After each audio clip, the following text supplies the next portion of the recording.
Hey folks, Daily Lens Blog, March the 23rd, 2019. Today is a refresher Lens Blog. It's not that I don't have fresh material, it's just that I realize, sometimes I search for a different thing to say every day, and while that's, I think, probably a pretty good idea, it fails to address the fact that there's a few basic things that I say that resonate the most with people, and I think I should repeat them more often because when I get responses, more often than not, it's someone saying, I like to watch the Lands blog because I find it highly entertaining and the greatest television ever done.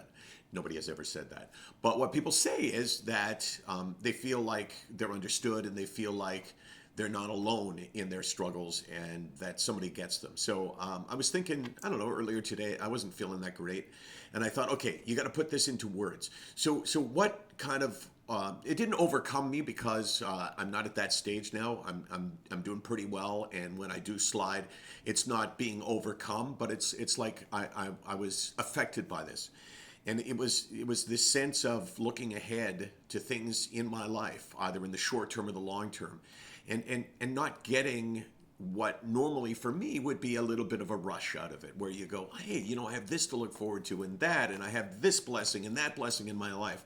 And it seemed like it was like it was neutralized, that this joy in my head ceased to be joy in my head, and it became kind of like, yeah, like what's the point? Life's a battle. Life's a battle when you're in that position.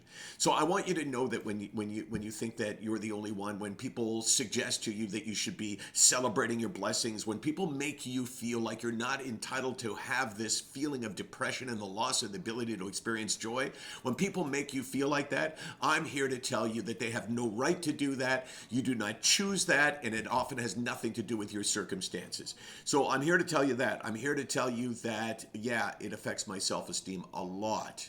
I look at myself totally differently when I'm struggling. I feel this sense of hopelessness like it's never going away, and I feel this sense of loneliness like, well, not so much that anymore, because I am aware from talking about this all the time that there is more than me out there.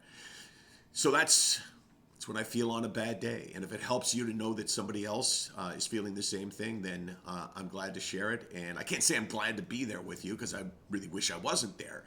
But I'm glad that this crappy thing inside me can help somebody else. SickNotWeak.com, 24 hours a day, 364 days a year. We're here because we got stuff to share.